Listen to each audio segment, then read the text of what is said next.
समझता हूँ JNK RTA movement इस फैसले को सराहती है जिसमें गवर्नर इंतजामिया ने JNK बैंक को RTA के दायरे में फैसला सुनाया, मगर अभी तक वजाहत पूरी तरह नहीं हुई है कि कागजी तौर क्या क्या लवाजिमात इसमें है।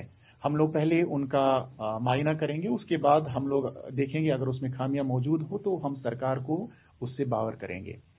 और इसकी ट्रांसपेरेंसी के लिए JNK RTA मूवमेंट बहुत सालों से लड़ रही थी।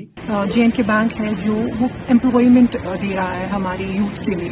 अब जब ये न्यूज़ आई है तो उनके अंदर एक कॉन्फिडेंस पैदा हो गया होगा कि हम अब जो रिक्रूटमेंट प्रोसेस है वो ट्रांसपेरेंट होगा और हम जो मेहनत कर रहे हैं उसका हमें आगे अच्छा फल मिलेगा। लेकिन आज हम RTA के द्वारा कोई भी जानकारी बैंक से मांग सकते हैं। तो मैं आपने रूरल एरिया की बात कर रहा हूँ कि नरेगा में जो काम होता था, जो वो अकाउंट में पैसा ट्रांसफर होता, हम उसकी जानकारी नहीं पा सकते थे।